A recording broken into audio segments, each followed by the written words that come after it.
ಈ 5 ತಪ್ಪುಗಳು ನಿಮ್ಮ ಜೀವನವನ್ನೇ ಹಾಳು ಮಾಡುತ್ತದೆ. ಹಾಗಾಗಿ ನಿಮ್ಮ ಮನೆಗಳಲ್ಲೂ ಈ 5 ತಪ್ಪು ಮಾಡಿದ್ದೀರಾ?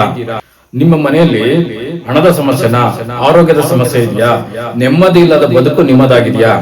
ಹಾಗಾದ್ರೆ ಈ 5 ತಪ್ಪುಗಳನ್ನ ನೀವು ನಿಮ್ಮ ಮನೇಲಿ ಮಾಡಿರ್ತೀರಾ. ಅವು ಯಾವುವು ಅಂತ ಈ ವಿಡಿಯೋದಲ್ಲಿ ತಿಳಿಸ್ಕೊಡ್ತೀನಿ.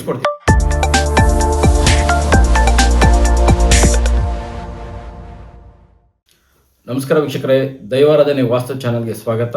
ಇವತ್ತು ಮತ್ತೊಂದು ವಿಷಯನ ತಗೊಂಡು ನಿಮ್ಮ ಮುಂದೆ ಬಂದಿದ್ದೀನಿ. ಏನಪ್ಪ ಆ ವಿಷಯ ಅಂದರೆ, ನಾವು ಮುಂಚೆ ಎಲ್ಲ ನಮ್ಮ ಹಿರಿಯರು, ನಮ್ಮ ತಂದೆ ತಾತ ಇವರೆಲ್ಲ ಏನು ಮಾಡ್ತಾ ಇದ್ರು ಮನೆ ಕಟ್ಟಿದಾಗ ಅಂದರೆ, ಮನೆ ಸುತ್ತು ಜಾಗ ಬಿಟ್ಕೊತಾ ಇದ್ರು. ಏನಕ್ಕೆ? ಒಂದು ಹೂವಿನ ಗಿಡ ಹಾಕ್ತಾ ಇದ್ರು, ಮತ್ತೆ ಸೌದೆ ಇಡಕ್ಕೆ ಜಾಗ ಬೇಕಿತ್ತು, ಮತ್ತೆ ನಾವು ದನ ಕರುಗಳನ್ನ ಸಾಕ್ತಿದ್ರಿ, ಅದಕ್ಕೆಲ್ಲ ಮೇವು ಬೆಳೆದ್ಕೊಳೋದಕ್ಕೆ ಮತ್ತೆ ಮೇವನ್ನ ಶೇಖರಣೆ ಮಾಡಿಟ್ಕೊಳೋದಕ್ಕೆ ಇದಕ್ಕೆಲ್ಲ ನಾವು ಮನೆ ಸುತ್ತು ಜಾಗ ಬಿಡ್ತಾ ಇದ್ರಿ. ಈಗ ಏನಾಗ್ತಾ ಇದೆ, ಹಳ್ಳಿ ಹೋಗಿ ಸಿಟಿ ಆದ್ಮೇಲೆ 3 ಅಡಿ ಜಾಗ ಬಿಡ್ರಪ್ಪ, ಉತ್ತರಕ್ಕೆ ಪೂರ್ವಕ್ಕೆ 3 ಅಡಿ ಜಾಗ ಬಿಡ್ರಿ ಅಂದ್ರೆ, ಆಗಲ್ಲ ಸರ್, 1.5 ಅಡಿ ಸಾಕಲ್ವಾ, 1.5 ಅಡಿಯಲ್ಲಿ ನಾವು ಮನೆ ಕಟ್ಕೊಂಡ್ಬಿಡೋಣ ಸಾಕು ಅಂತ ಕೇಳ್ತೀರಾ. ಹಾಗಾಗಿ ನೆಕ್ಸ್ಟ್ ಇನ್ನೊಂದೇನಪ್ಪ ಅಂದ್ರೆ, ಈಗ ಮನೆ ಕಟ್ಟಿರ್ತೀರಾ, ಅಣ್ಣ ತಮ್ಮಂದ್ರೆ ಇಬ್ರು ಭಾಗ ಮಾಡ್ಕೊಂಡ್ಬಿಡ್ತೀರಾ. ಭಾಗ ಮಾಡಿದಾಗ ಏನಾಗುತ್ತೆ, ಒಬ್ರು ಚೆನ್ನಾಗಾಗ್ತಾರೆ, ಒಬ್ರು ಲಾಸ್ ಆಗ್ತಾರೆ. ಆದ್ರೆ ಇಲ್ಲಿ ಚೆನ್ನಾಗಿ ಆಗಿರೋನು ಅಣ್ಣ ಆಗ್ಬೋದು, ತಮ್ಮ ಆಗ್ಬೋದು. ಆದ್ರೆ ಯಾರೋ ಒಬ್ರು ಬೀದಿಗೆ ಬಂದಾಗ ಆ ನೋವನ್ನ ಅನುಭವಿಸೋದು ಯಾರಳಿ? ತಂದೆ ತಾಯಿ. ಅವ್ರಿಗೆ ದೊಡ್ಡ ಮಗ ಚಿಕ್ಕ ಮಗ ಅನ್ನೋದು ಏನಿರಲ್ಲ, ಎಲ್ಲ ಒಂದೇ ಇರ್ತದೆ. ಹಾಗಾಗಿ ನೀವು ಮನೇನ ಭಾಗ ಮಾಡಬೇಕಾದ್ರೆ ಮತ್ತು ಹೊಸ ಮನೆ ಕಟ್ಟಬೇಕಾದ್ರೆ ತುಂಬಾ ಸೂಕ್ಷ್ಮವಾಗಿ ಅಬ್ಸರ್ವ್ ಮಾಡಿ ನಾವು ಮನೇನ ನಿರ್ಮಾಣ ಮಾಡ್ಕೊಬೇಕಾಗುತ್ತೆ.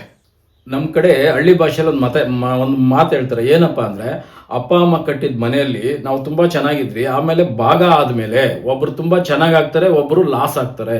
ಇದು ಶಾಪನ ಅಂತ ನಮ್ಮ ಹಳ್ಳಿ ಕಡೆ ಯಾವಾಗ ಯೋಚನೆ ಮಾಡ್ತಾ ಇರ್ತಾರೆ. ಏನಕ್ಕೆ ಆ ಥರ ಆಗ್ತದೆ ಅಂದ್ರೆ, ನೋಡ್ರಿ, ಇದು ಪೂರ್ವ, ಪಶ್ಚಿಮ, ಉತ್ತರ, ದಕ್ಷಿಣ ಈ ರೀತಿಯಲ್ಲಿ ಒಂದೇ ತಂದೆ ತಾಯಿಗೆ ಇರ್ತಕ್ಕಂಥ ಮಕ್ಕಳು ತುಂಬಾ ಚೆನ್ನಾಗಿರ್ತಾರೆ. ಇದನ್ನ ಮದುವೆ ಆದ್ಮೇಲೆ ಅವ್ರು ಯಾವ ರೀತಿ ಡಿವೈಡ್ ಮಾಡ್ಕೊಂತಾರೆ ಅಂದ್ರೆ, ನೋಡ್ರಿ, ಈ ರೀತಿ ಡಿವೈಡ್ ಮಾಡ್ಕೊಂಡಾಗ ಈ ರೀತಿ ಈ ಕಡೆ ಒಬ್ರು ತಗೊಂತಾರೆ, ಈ ಕಡೆ ಒಬ್ಬ ಮಗ ತಗೊಂತಾನೆ. ಎರಡೂ ಕಡೆ ಒಂದೇ ಮನೆನ ಡಿವೈಡ್ ಮಾಡಿದಾಗ ನೋಡಿ, ಈ ಮನೆಗೆ ಪೂರ್ವ ಮತ್ತೆ ಉತ್ತರ ಎರಡೂ ಕಡೆಯಿಂದ ಗಾಳಿ ಬೆಳಕು ಬರುತ್ತೆ, ಇವ್ರು ತುಂಬಾ ಚೆನ್ನಾಗಿ ಆಗ್ತಾರೆ. ಈ ಕಡೆ ಯಾರು ತಗೊಂತಾರೆ ಅವ್ರಿಗೆ ಉತ್ತರ ಬ್ಲಾಕ್ ಆಗುತ್ತೆ. ಯಾವಾಗ ಉತ್ತರ ಬ್ಲಾಕ್ ಆಗುತ್ತೆ, ಫೈನಾನ್ಸ್ ಎಲ್ಲ ಸ್ಟಕ್ ಆಗಿ ಹೋಗ್ತದೆ. ಅವಾಗ ನಾವ್ ಹೇಳೋದೇನಂದ್ರೆ, ನಾವು ಡಿವೈಡ್ ಮಾಡ್ಕೊಂಡಿದ್ದಕ್ಕೆ ಈ ತರ ಆಯ್ತು ಅಂತ. ಹೌದು, ನಿಜ.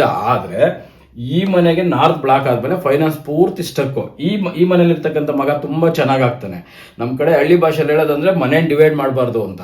ಆ ತರ ಅಲ್ಲ, ನಮ್ಗೆ ಎರಡೂ ಮನೆಗೂ ನಾರ್ತ್ ಈಸ್ಟ್ ಕಡೆಯಿಂದ ನಮ್ಗೆ ಗಾಳಿ ಬೆಳಕು ಬಂದಾಗ ಇಬ್ರು ಚೆನ್ನಾಗಿರ್ತಾರೆ. ನಾವೇನ್ ಮಾಡ್ತೀವಿ, ಇರೋ ಮನೆಗೆ ಮಧ್ಯ ಗೋಡೆ ಹಾಕ್ಬಿಟ್ಟಾಗ ನಾವು ಒಬ್ರು ಚೆನ್ನಾಗಾಗ್ತಾರೆ, ಒಬ್ರು ಬೀದಿಗೆ ಬರ್ತಾರೆ. ಇನ್ ಕೆಲವ್ರು ಹೇಳ್ತಾರೆ, ಸರ್ ಈ ತರ ಮಾಡೋ ಬದಲು ಇಲ್ಲಿ ಮಾಡ್ಬೋದಾ ಭಾಗ ಅಂತ ಕೇಳ್ತಾರೆ.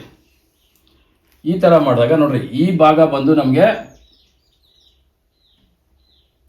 ಇವ್ರಿಗೆ ಪೂರ್ವ ಮತ್ತೆ ಉತ್ತರ ಎರಡೂ ಕಡೆಯಿಂದ ಗಾಳಿ ಬೆಳಕು ಬಂತು, ಇವ್ರು ತುಂಬಾ ಚೆನ್ನಾಗಿರ್ತಾನೆ. ಈ ಭಾಗದಲ್ಲಿ ಇರ್ತಕ್ಕಂಥ ಮಗ ತುಂಬಾ ಚೆನ್ನಾಗಾಗ್ತಾನೆ. ಅದೇ ಇವ್ರಿಗೆ ಏನಾಗುತ್ತೆ, ಸೂರ್ಯನ ಬೆಳಕು ಬರೋದೇ ಇಲ್ಲ. ಯಾಕಂದ್ರೆ ಇನ್ನೊಬ್ಬರದ್ದು ಮನೆ ಇರ್ತದೆ, ಅಣ್ಣನೋ ತಮ್ಮನೋ ಒಬ್ಬರು ಮನೆಯಲ್ಲಿ ಅಡ್ಡ ಇರ್ತಾನೆ. ಇವ್ರು ಚೆನ್ನಾಗಾಗ್ತಾರೆ ಹೊರತು, ಇವ್ರಿಗೆ ಯಾವಾಗ ಬಿಸಿಲಿನ ಗಾಳಿ ಬೆಳಕು ಪೂರ್ವದಿಂದ ಬರಲ್ವೋ ಅವ್ರಿಗೆ ಆರೋಗ್ಯ ಸಮಸ್ಯೆ ಸ್ಟಾರ್ಟ್ ಆಗ್ತದೆ, ಗ್ರೋತ್ ಕಡಿಮೆ ಆಗ್ತದೆ. ಮುಂಚೆ ತುಂಬಾ ಚೆನ್ನಾಗಿರ್ತಾರೆ. ಈ ತರ ಡಿವೈಡ್ ಮಾಡ್ಕೊಂತ ತಕ್ಷಣ ನಮ್ಗೆ ಪ್ರಾಬ್ಲಮ್ನ ಸ್ಟಾರ್ಟ್ ಆಗ್ತದೆ. ಈ ರೀತಿ ನಾವು ಮನೆಗಳನ್ನ ಡಿವೈಡ್ ಮಾಡಬಾರ್ದು. ಇವತ್ತು ನಾವು ಏನ್ ತಿಳಿಸ್ಕೊಡ್ತಾ ಇದೀರಿ ಅದರಲ್ಲಿ ಇದು ಮೊದಲನೇದಾದಂತ ತಪ್ಪು. ಇನ್ನು ಎರಡನೇ ತಪ್ಪು, ತುಂಬಾ ಜನ ಏನ್ ಮಾಡ್ತಾರೆ ಅಂದ್ರೆ, ಲಕ್ಷಾಂತರ ರೂಪಾಯಿ ಕೊಟ್ಟು ಮನೆ ಕಟ್ತೀರಾ, ಕೋಟ್ಯಾಂತರ ರೂಪಾಯಿ ಇನ್ವೆಸ್ಟ್ಮೆಂಟ್ ಮಾಡಿ ಮನೆ ಕಟ್ತೀರಾ. ಅಲ್ಲಿ ಯಾವ ತರ ತಪ್ಪು ಮಾಡ್ತೀರಾ ಅಂದ್ರೆ, ನಾವ್ ಹೇಳ್ತೀರಿ ವಾಯುವ್ಯದಲ್ಲಿ ನೀರು ಉಪಯೋಗಿಸಿದ್ರೆ ತುಂಬಾ ಒಳ್ಳೇದು ಅಂತ. ನೋಡಿ, ಈಶಾನ್ಯದಲ್ಲಿ ನಾವು ನೀರನ್ನ ಉಪಯೋಗಿಸಿದಾಗ ಅದು ಒಳ್ಳೇದು ಅಲ್ಲ, ಕೆಟ್ಟದ್ದು ಅಲ್ಲ. ಅಗ್ನಿ ಮೂಲಲ್ಲಿ ನಾವು ನೀರನ್ನು ಉಪಯೋಗಿಸಿದಾಗ ಆರೋಗ್ಯ ಸಮಸ್ಯೆ ಆಗ್ತದೆ. ನೈಋತ್ಯ ಮೂಲಲ್ಲಿ ನಾವು ನೀರನ್ನು ಉಪಯೋಗಿಸಿದಾಗ ಸಾಲ ಮಾಡಿಸುತ್ತೆ. ಇನ್ನು ಎಲ್ಲಿ ಉಪಯೋಗಿಸ್ಬೋದಪ್ಪ ಅಂದ್ರೆ, ವಾಯುವ್ಯದಲ್ಲಿ ನಾವು ಎಷ್ಟು ನೀರನ್ನು ಉಪಯೋಗಿಸ್ತೀರಿ ಅಷ್ಟು ನಮಗೆ ದುಡ್ಡು ಉಳಿಯುತ್ತೆ. ಹಾಗಾಗಿ ನಾವೇನ್ ಮಾಡ್ತೀರಿ, ವಾಯುವ್ಯದಲ್ಲಿ ವಾಶ್ರೂಮ್ ಕೊಡ್ತೀರಿ. ನೋಡ್ರಿ, ಮಾಸ್ಟರ್ ಬೆಡ್ರೂಮ್ ಅಟ್ಯಾಚ್ ಇರ್ಬೋದು, ಅಥವಾ ಕಾಮನ್ ಇರ್ಬೋದು, ಸೆಕೆಂಡ್ ಬೆಡ್ರೂಮ್ ಅಟ್ಯಾಚ್ ಇರ್ಬೋದು. ಈ ವಾಯುವ್ಯದಲ್ಲಿ ನಾವು ಟಾಯ್ಲೆಟ್ ರೂಮ್ ಕೊಟ್ಟಾಗ ತುಂಬಾ ಜನ ಏನ್ ಮಾಡ್ತಾರೆ ಅಂದ್ರೆ, 2 ಲೆಂತ್ ಪೈಪ್ ಉಡ್ಸೋಕ್ಕೋಸ್ಕರ ಇಲ್ಲಿ ಫಿಟ್ ಮಾಡ್ಬಿಡ್ತಾರೆ ವಾಯುವ್ಯದಲ್ಲಿ. ಅದು ಉತ್ತರ ವಾಯು ಇರ್ಬೋದು ಅಥವಾ ಪಶ್ಚಿಮ ವಾಯು ಇರ್ಬೋದು. ಇಲ್ಲಿಂದ ಅಲ್ಲಿಗೆ ಕನೆಕ್ಷನ್, ಇಷ್ಟುದ ಪೈಪ್ ತಗೊಂಡು ಕೊಟ್ಬಿಟ್ರೆ ಮುಗೀತಲ್ಲ ಅಂತ ಇಲ್ಲಿ ಮಾಡ್ಕೊಂತಾರೆ. ವಾಯುವ್ಯದಲ್ಲಿ ಫಿಟ್ ನ ಮಾಡ್ತಾರೆ. ಯಾವಾಗ ವಾಯುವ್ಯದಲ್ಲಿ ಫಿಟ್ ಆಗುತ್ತೆ ಅವಾಗ ಹಾರ್ಟ್ ಪ್ರಾಬ್ಲಮ್ ಆಗುತ್ತೆ. ತುಂಬಾ ಜನಕ್ಕೆ ಇವಾಗ ಜಾಸ್ತಿ ಆಗ್ತಾ ಇರೋದು ಏನಕ್ಕೆ ಅಂದ್ರೆ, ಮುಂಚೆ ಎಲ್ಲ ನಮ್ಗೆ ಟಾಯ್ಲೆಟ್ ರೂಮ್ ಇರ್ತಾ ಇರ್ಲಿಲ್ಲ, ಎಲ್ಲ ದೂರ ಹೋಗ್ತಾ ಇದ್ರಿ. ಇವಾಗೆಲ್ಲ ನಾವು ಮನೆಯಲ್ಲೇ ಮಾಡಿದಾಗ ಟಾಯ್ಲೆಟ್ ರೂಮ್ಗೆ ಫಿಟ್ ಬೇಕೇ ಬೇಕು. ಎಲ್ಲಾ ಕಡೆ ನಮ್ಗೆ ಪೈಪ್ ಲೈನ್ ಇರೋದಿಲ್ಲ. ಯಾವಾಗ ವಾಯುವ್ಯದಲ್ಲಿ ನಾವು ಭೂಮಿನ ತೋಡ್ತೀರಿ, ಹಳ್ಳ ಮಾಡ್ತೀರಿ, ಅವಾಗ ಓಲಾಗುತ್ತೆ ಭೂಮಿ. ಅಲ್ಲಿ ಓಲಾದಾಗ ನಮ್ಮ ಹಾರ್ಟು ಓಲಾಗುತ್ತೆ. ಇದನ್ನ ನಾವು ಗಮನದಲ್ಲಿ ಇಟ್ಕೊಬೇಕು. ನಾವು ಎಲ್ಲಿ ಬರ್ಬೇಕು ಫಿಟ್ ಅಂದ್ರೆ, ನಮ್ಮ ಮನೆಗೆ ನೋಡಿ, ಪೂರ್ವದಿಂದ ಪಶ್ಚಿಮಕ್ಕೆ ಪೋರ್ಟಿಕ ಬಿಟ್ಬಿಡಿ. ಫಸ್ಟ್ ಅರ್ಥ ಮಾಡ್ಕೊಬೇಕಾಗಿರೋದು ಏನಂದ್ರೆ ನಮ್ಮ ಮನೆ ರೆಕ್ಟ್ಯಾಂಗಲ್ ಇರಬೇಕು. ಮನೆ ಫಿಟ್ ಮಾರ್ಕ್ ಮಾಡ್ಬೇಕಂದ್ರೆ ರೆಕ್ಟ್ಯಾಂಗಲ್. ನನ್ಗೆ ತುಂಬಾ ಜನ ಫೋನ್ ಮಾಡಿ ಕೇಳ್ತಾರೆ, ಸರ್ ಮಧ್ಯದಲ್ಲಿ ಮಾಡ್ಕೊಂಬಿಡೋಣ ಅಂತ. ಇಲ್ಲಿ ಯಾರಾದ್ರೂ ಪಾರ್ಕಿಂಗ್ ಕಟ್ ಮಾಡ್ಕೊಂಡ್ಬಿಟ್ಟಿದ್ರೆ ಅದು ಬರಲ್ಲ. ಫಸ್ಟ್ ನಾವು ಫಿಟ್ ಮಾರ್ಕ್ ಮಾಡ್ಬೇಕು ಅಂದ್ರೆ ನಮ್ಮ ಮನೆ ಸ್ಕ್ವೇರ್ ಅಥವಾ ರೆಕ್ಟ್ಯಾಂಗಲ್ ಇರಬೇಕು. ಪೋರ್ಟಿಕ ಲೆಕ್ಕ ಇಲ್ಲ, ಈ ಕಡೆ ಸಜ್ಜ ಇದ್ರೆ ಸಜ್ಜ ಲೆಕ್ಕ ಇಲ್ಲ. ಪೂರ್ವದಿಂದ ಪಶ್ಚಿಮಕ್ಕೆ ಅಳತೆ ಮಾಡಿ ಉತ್ತರ ಮಧ್ಯ ಭಾಗದಲ್ಲಿ ಬರಬೇಕು. ಅದು ಮನೆಗೆ ಅಟ್ಯಾಚ್ ಆದ್ರೂ ಸರಿ, 5 ಅಡಿ ದೂರ ಆದ್ರೂ ಸರಿ, 10 ಅಡಿ ದೂರ ಆದ್ರೂ ಸರಿ, ನೀವು ಆಚೆ ರೋಡಲ್ಲಿ ಹೊಡಿತೀನಿ ಅಂದ್ರು ಈ ಮಧ್ಯ ಭಾಗನೇ ಮ್ಯಾಚ್ ಆಗಬೇಕು.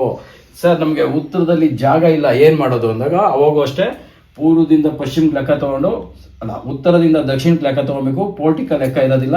ಪೂರ್ವ ಮಧ್ಯ ಭಾಗದಲ್ಲಿ ನಾವು ಫಿಟ್ ನ ಮಾಡ್ಕೊಬೇಕು. ನಾವೆಲ್ಲ ವಾಯುವ್ಯದಲ್ಲಿ ಮಾಡ್ತಾ ಇದ್ದೀರಾ, ಹಾಗಾಗಿ ಈಗ ಹಾರ್ಟ್ ಅಟ್ಯಾಕ್ ಜಾಸ್ತಿ ಆಗ್ತಾ ಇರೋದು, ಹೃದಯ ಸಂಬಂಧಿ ಕಾಯಿಲೆಗಳು ಜಾಸ್ತಿ ಆಗ್ತಾ ಇರೋದು. ಈ ತರ ತಪ್ಪುಗಳನ್ನ ಮಾಡಬೇಡಿ. ಇನ್ನ 3ನೇ ಪಾಯಿಂಟ್, ಈ ತಪ್ಪನ್ನು ತುಂಬಾ ಜನ ಮಾಡ್ತಾರೆ. ಏನಪ್ಪಾ ಅಂದ್ರೆ ನಮ್ಮ ಮನೆಯ ಕೊನೆಯ ದಕ್ಷಿಣ ಗೋಡೆಗೆ ದೇವ್ರ ಮನೆ ಮಾಡೋದು. ನೋಡಿ ಇದು ದಕ್ಷಿಣ ಇರುತ್ತಲ್ವಾ, ಈ ದಕ್ಷಿಣ ಗೋಡೆಗೆ ದೇವ್ರ ಮನೆ ಮಾಡ್ಬಿಡ್ತಾರೆ.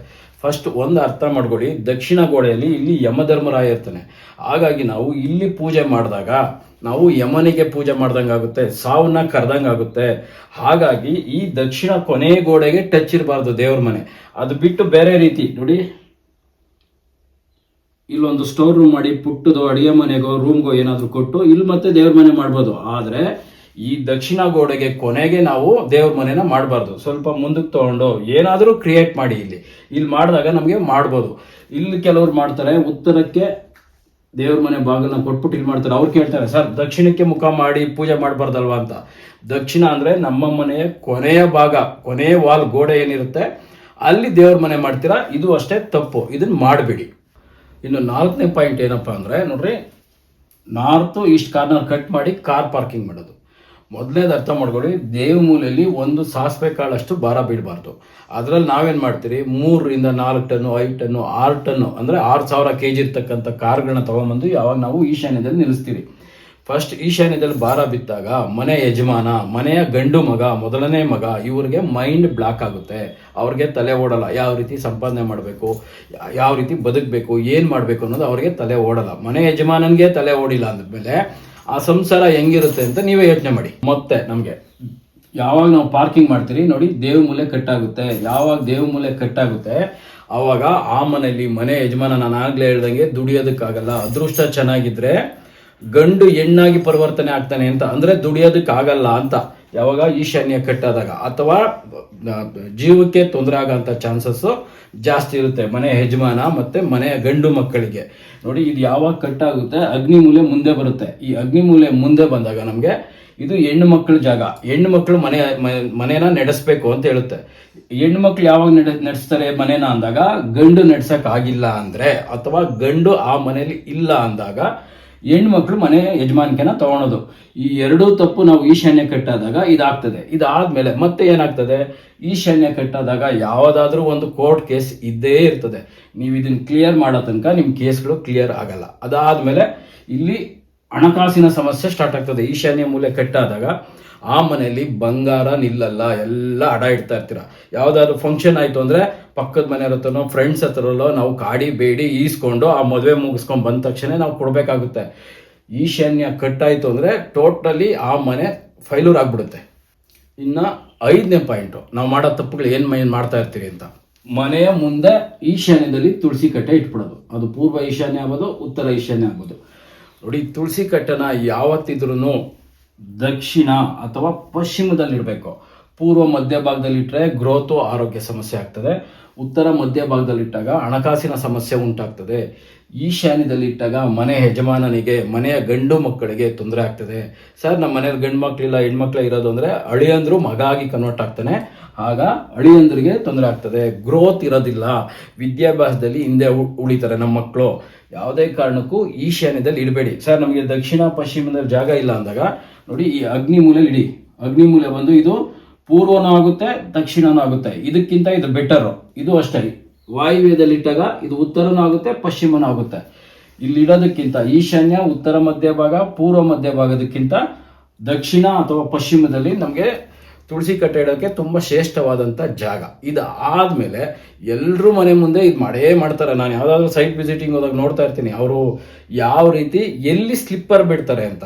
ಸ್ಲಿಪ್ಪರ್ನ ಯಾವಾಗೂ ಅಷ್ಟೇ ಬಾಗಿಲು ಇರುತ್ತೆ, ಪೂರ್ವ ಈಶಾನ್ಯ ಅಥವಾ ಉತ್ತರ ಈಶಾನ್ಯದಲ್ಲಿ ಬಾಗಿಲು ಇರುತ್ತಲ್ವಾ, ಇಲ್ಲೇ ಬಿಟ್ಬಿಡ್ತಾರೆ ಚಪ್ಪಲಿಗಳನ್ನ. ಅದು ಒಂದು ಜೊತೆ ಎರಡು ಜೊತೆ ಅಲ್ಲ, ಸುಮಾರು ಜೊತೆ ಇರ್ತದೆ. ನೋಡಿ, ಫಸ್ಟ್ ಅರ್ಥ ಮಾಡ್ಕೊಳ್ಳಿ, ಚಪ್ಪಲಿಗಳನ್ನ ಪ್ರಾಣಿಯ ಚರ್ಮದಿಂದ ಮಾಡೋದು. ಯಾವಾಗ ಪ್ರಾಣಿಯ ಚರ್ಮದಿಂದ ಸ್ಲಿಪ್ಪರ್ನ ಮಾಡಿರ್ತಾರೆ, ಅದನ್ನ ಬಾಗಿಲು ಬಿಟ್ಟಾಗ ಲಕ್ಷ್ಮಿ ಒಳಗಡೆ ಬರಲ್ಲ. ಏನಕ್ಕೆ? ಒಂದು ಪ್ರಾಣಿನ ಕೊಂದು ನಾವು ಸ್ಲಿಪ್ಪರ್ ಮಾಡಿರ್ತೀರಿ, ಆ ಕೊಂದಿರೋ ಪ್ರಾಣಿನ ನೋಡಿದಾಗ, ಸ್ಕಿನ್ನ ನೋಡಿದಾಗ ಲಕ್ಷ್ಮಿ ಒಳಗಡೆ ಬರೋದಿಲ್ಲ. ಒಂದು. ಎರಡನೇದು, ನೀವು ಬೇಕಾದ್ರೆ ನೋಡ್ರಿ, ನಾಯಿಗಳು ಯಾವಾಗೂ ನಮ್ಮ ಮನೆ ಹತ್ರ ಚಪ್ಪಲಿಗಳನ್ನ ಎತ್ಕೊಂಡು ಹೋಗಿ ಕಚ್ಚುತ್ತಾ ಇರ್ತವೆ. ಏನಕ್ಕೆ ಅಂದರೆ ಅದರಲ್ಲಿ ಪ್ರಾಣಿಯ ಸ್ಕಿನ್, ಚರ್ಮ ಇರ್ತದೆ, ಮಾಂಸ ಇರ್ತದೆ. ಹಾಗಾಗಿ ಆ ನಾಯಿ ಎತ್ಕೊಂಡೋಗಿ ತಿನ್ನೋದು. ಅದೇನು ಸುಮ್ಮನೆ ತೊಗೊಂಡೋಗಲ್ಲ, ಅದರಲ್ಲಿ ಮಾಂಸ ಇರೋದ್ರಿಂದ ಚಪ್ಪಲಿನ ತೊಗೊಂಡೋಗಿ ತಿಂತಾ ಇರ್ತದೆ. ಯಾವಾಗ ಬಾಗಿಲಲ್ಲಿ ನಾವು ಚಪ್ಪಲಿಗಳನ್ನ ಬಿಡ್ತೀರಿ, ಶನಿ ಮಾತ್ರ ದೃಷ್ಟಿ ನಮ್ಮ ಮೇಲೆ ಬೀಳುತ್ತೆ. ಶನಿ ಮಾತ್ರ ದೃಷ್ಟಿಗೆ ನಾವು ಬೀಳಬಾರ್ದು ಅಂತ ಗೊತ್ತು, ಆದರೆ ಚಪ್ಪಲಿ ಮನೆ ಬಾಗಿಲಲ್ಲಿ ಬಿಡೋದ್ರಿಂದ ದೃಷ್ಟಿ ನಮ್ಮ ಮೇಲೆ ಬೀಳುತ್ತೆ ಶನಿಮಾತಂದು ಅನ್ನೋದು ಜನಕ್ಕೆ ಗೊತ್ತಿಲ್ಲ. ಹಾಗಾಗಿ ಈ ಸ್ಲಿಪ್ಪರ್ಗಳನ್ನ ಏನಿದ್ರು ಪಕ್ಕದ ದೂರದಲ್ಲಿ ಬಿಡಬೇಕು, ಬಾಗಿಲು ಎದುರುಗೆ ಬಿಟ್ಟು ಹೋಗೋದೆಲ್ಲ ಮಾಡಬಾರ್ದು. ಯಾವಾಗ ಬಾಗಿಲು ಎದುರುಗೆ ನೀವು ಬಿಡ್ತೀರಾ, ಕುಬೇರ ಲಕ್ಷ್ಮಿ ಕರ್ಕೊಂಡು ಮನೆ ಒಳಗಡೆ ಬರಲ್ಲ ಅಂದಮೇಲೆ ಏನಾಯ್ತು, ಅಲ್ಲಿಂದಾಗಿ ಸಮಸ್ಯೆ ಸ್ಟಾರ್ಟ್ ಆಯಿತು.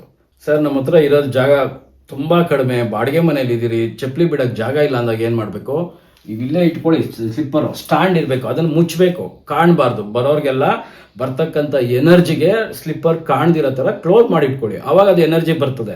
ನಾವು ಯಾವಾಗ ಮನೆ ಮುಂದೆ ಹೆಂಗಂದ್ರೆ ಸ್ಲಿಪ್ಪರ್ ಬಿಟ್ಟಾಗ ಪಾಸಿಟಿವ್ ಎನರ್ಜಿ, ನಾವು ಹೇಳೋದು ಮನುಷ್ಯರು ಅಂತಲ್ಲ, ಎನರ್ಜಿ ಒಂದು ಒಳಗಡೆ ಬರ್ತಾ ಇರ್ತದೆ. ಯಾವಾಗ ಇವಾಗ ನಾವೆಲ್ಲಾದ್ರೂ ಕೂತಿದ್ದಾಗ ಯಾರಾದರೂ ಚಪ್ಪಲಿ ತೊಗೊಂಬಂದು ನಮ್ಮ ಪಕ್ಕದಲ್ಲಿ ಬಿಟ್ಟರೆ ನಮ್ಗೆ ಎಷ್ಟು ಕೋಪ ಬರುತ್ತಲ್ವಾ, ರೆಸ್ಪೆಕ್ಟ್ ಇಲ್ಲ ಅಂದ್ಬಿಟ್ಟು. ಅದೇ ರೀತಿ ನಾವು ಬರೋ ಅಂಥ ಎನರ್ಜಿನ ರೆಸ್ಪೆಕ್ಟ್ ಕೊಡಬೇಕು. ನಾವು ಎಷ್ಟು ಗೌರವದಿಂದ ಕಾಣ್ತೀರಿ, ಅದು ನಮಗೆ ಅಷ್ಟು ಪಾಸಿಟಿವ್ ಆಗಿ ಕನ್ವರ್ಟ್ ಆಗ್ತದೆ. ಮನೆ ಮುಂದೆ ಜಾಗ ಇಲ್ಲ ಅಂದಾಗ ಈ ರೀತಿ ಬಳಸ್ಕೊಡಿ. ಈಗ ನಾನು ಏನು ನಿಮಗೆ ಈ 5 ತಪ್ಪುಗಳನ್ನ ನಿಮಗೆ ತೋರಿಸ್ತಾ ಇದ್ದೀನಿ, ಇದು ನಿಮ್ಮ ಮನೇಲಿ ಇದೆ, ನನಗೆ ಗೊತ್ತು. 5ರಲ್ಲಿ ಯಾವುದಾದ್ರೂ ಒಂದಿದ್ದೇ ಇರುತ್ತೆ. ಇದನ್ನ ಸರಿಪಡಿಸ್ಕೊಂಡಾಗ ಇವಾಗ ಏನಿದೆಯೋ ಈ ಜೀವನಕ್ಕಿಂತ ಇನ್ನೂ ಸ್ವಲ್ಪ ಚೆನ್ನಾಗಿ ಆಗ್ತೀರಾ ನೀವು. 5 ತಪ್ಪಿದೆ ಸರ್ ಅಂದರೆ 5 ಚೇಂಜ್ ಮಾಡ್ಕೊಳ್ಳಿ. ನಿಮ್ಮ ಇನ್ನೊಬ್ರ ಹತ್ರ ಕೈ ಅಡ್ಡ ಅಂತ ಪರಿಸ್ಥಿತಿ ನಿಮಗೆ ಬರಲ್ಲ. ಈ ವಿಡಿಯೋ ನಿಮಗೆ ಇಷ್ಟ ಆಯಿತು ಅಂತ ತಿಳ್ಕೊತೀನಿ. ಕೊನೆಯ ವಿಡಿಯೋಗೆ ತುಂಬ ಜನ ಕಮೆಂಟ್ಸ್ ಮಾಡಿದ್ದಾರೆ, ಅದರಲ್ಲಿ ಎಷ್ಟು ಜನಕ್ಕಾಗುತ್ತೆ ಅಷ್ಟು ಜನಕ್ಕೆ ಈಗ ಉತ್ತರ ಕೊಡೋಂಥ ಪ್ರಯತ್ನ ಮಾಡೋಣ. ಹೇಮಂತ್ ಮಂಜು ಅನ್ನೋರು ಒಂದು ಪ್ರಶ್ನೆ ಕೇಳಿದ್ದಾರೆ. ಸರ್, ಡೈನಿಂಗ್ ಹಾಲಲ್ಲಿ ಮತ್ತು ಅಡುಗೆ ಮನೆಯಲ್ಲಿ ನಲ್ಲಿ ಕೊಳಾಯಿ ಎಲ್ಲಿ ಬರಬೇಕು ಅಂತ. ಒಂದು, ವಾಯುವ್ಯ, ಈಶಾನ್ಯ, ಉತ್ತರ, ಮಧ್ಯ ಭಾಗದಲ್ಲಿ ಎಲ್ಲಿ ಬೇಕಾದರೂ ಬರ್ಬೋದು. ಕುಮಾರಿ ಬಸವಣ್ಣ ಅನ್ನೋರು ಒಂದು ಪ್ರಶ್ನೆ ಕೇಳಿದ್ದಾರೆ. ಸರ್, ಪೂರ್ವ ಈಶಾನ್ಯದಲ್ಲಿ ಮೇನ್ ಡೋರ್ ಇದೆ, ಉತ್ತರ ವಾಯುವ್ಯದಲ್ಲಿ ಒಂದು ಯುಟಿಲಿಟಿ ಡೋರ್ ಕೊಡ್ಬೋದು ಅಂತ. ಖಂಡಿತವಾಗೂ ಕೊಡಬಾರ್ದು. ಯಾರ ಮೇಲೆ ಕೋಪ ಇದ್ದರೆ ಇಂಥದ್ದೊಂದು ಬಾಗಿಲು ಕೊಡಿಸ್ಬಿಟ್ರೆ 3 ವರ್ಷದಷ್ಟೊತ್ತಿಗೆ ಅವರು ಬೀದಿಗೆ ಬರೋದು 100% ನಿಜ. ತೇಜಸ್ ಅನ್ನೋರು ಒಂದು ಪ್ರಶ್ನೆನ ಕೇಳಿದ್ದಾರೆ. ಸರ್, ಉತ್ತರ ವಾಯುವ್ಯದಲ್ಲಿ ಸಂಪ್ ಕೊಡ್ಬೋದಾ, ವಾಟರ್ ಸಂಪ್ ಕೊಡ್ಬೋದಾ ಅಂತ. ನಾನು ಆಗಲೇ ಹೇಳಿದೆ ನಿಮಗೆ, ಇಲ್ಲಿ ಫಿಟ್ ಮಾಡಬಾರ್ದು ಅಂತ. ಅದರ ಉದ್ದೇಶ ಏನಪ್ಪ ಅಂದರೆ ಭೂಮಿ ಡೌನ್ ಆಗಬಾರ್ದು ಅಂತ ಅಷ್ಟೇ. ಸಂಪ್ ಇರ್ಬೋದು, ಫಿಟ್ ಇರ್ಬೋದು, ಬೋರ್ವೆಲ್ ಇರ್ಬೋದು, ಇದು ಯಾವುದೂ ಉತ್ತರ ವಾಯುವ್ಯ, ಪಶ್ಚಿಮ ವಾಯುವ್ಯ ಎರಡೂ ಕಡೆ ಖಂಡಿತವಾಗೂ ಬರಬಾರ್ದು. ಈ 5 ತಪ್ಪುಗಳನ್ನ ನೀವೇನಾದರೂ ನಿಮ್ಮ ಮನೇಲಿದ್ದರೆ ಚೇಂಜ್ ಮಾಡ್ಕೊಳ್ಳಿ. ದುಡ್ಡು ಇಲ್ದಿರೋದೇ ನಿಮಗೆ ವಾಸ್ತು ಬಂದಂಗೆ ಆಗುತ್ತೆ ಅಂತ ಹೇಳ್ತಾ ಇವತ್ತಿನ ವಿಡಿಯೋ ಮುಗಿಸ್ತಾ ಇದ್ದೀನಿ.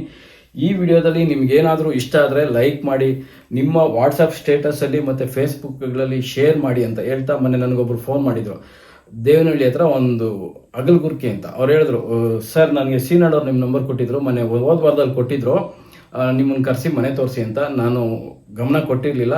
ಇವತ್ತು ಫೋನ್ ಮಾಡಿ ಮತ್ತೆ ಬೈದರು. ಹಾಗಾಗಿ ಬಂದು ಮನೆ ನೋಡಿ ಅಂತ ಹೇಳಿದ್ರು. ನಾನು ಅವಾಗ ಆಯಿತು ಅಂತ ಹೇಳಿದೆ. ಮತ್ತೆ ನಾನು ಯಾವ ಸೀನಣ್ಣು ಅಂತ ಕೇಳಿದೆ. ಅವ್ರು ಹೇಳಿದ್ರು, ವುಡ್ ವರ್ಕ್ ಇದೆಯಲ್ಲ ಸರ್, ಆ ಸೀನಣ್ಣು ಅಂತ. ನನಗೆ ಆ ಸೀನಣ್ಣು ಯಾರು ಅಂತ ಗೊತ್ತಿಲ್ಲ. ನಾನು ಹೇಳಿದೆ, ಸೀನಣ್ಣರ, ಆಯಿತು ಬರ್ತೀನಿ ಅಂತ. ನೋಡ್ರಿ, ಅವ್ರು ಮಾಡಿರೋ ಒಳ್ಳೆ ಕೆಲಸ. ಅವ್ರ ಮನೆಗೆ ಹೋಗಿ ನಾನು ಹೇಳಿದಾಗ ಅವ್ರು ಚೇಂಜ್ ಮಾಡಿಕೊಂಡ್ರೆ ಅವ್ರಿಗೆ ಎಷ್ಟು ಪಾಸಿಟಿವ್ ಬರ್ತದೆ, ಆ ಪಾಸಿಟಿವಲ್ಲಿ ನನಗೆ ಬರ್ತದೆ ಅರ್ಧ. ನಂದರಲ್ಲಿ ಆ ಸೀನಣ್ಣವ್ರು ಯಾರು ಅಂತಲೇ ಗೊತ್ತಿಲ್ಲ ಪಾಪ, ಅವ್ರಿಗೂ ಹೋಗುತ್ತೆ. ಈ ರೀತಿ ನಾವು ನಮ್ಮ ಸಮಾಜನ, ನಮ್ಮ ರಿಲೇಟಿವ್ನ, ನನ್ನ ಫ್ರೆಂಡ್ ಸರ್ಕಲಲ್ಲಿ ಎಲ್ಲಾರನ್ನೂ ಚೆನ್ನಾಗಿರೋ ಥರ ನೋಡಬೇಕು ಅನ್ನೋದು ಕೆಲವೊಂದು ಜನ. ಅದರಲ್ಲಿ ನೀವು ಒಬ್ರು ಆಗಲಿ ಅಂತ ಹೇಳ್ತಾ ಮತ್ತೊಂದು ವಿಡಿಯೋದಲ್ಲಿ ಮತ್ತೆ ಸಿಗ್ತೀನಿ. ನಮಸ್ಕಾರ.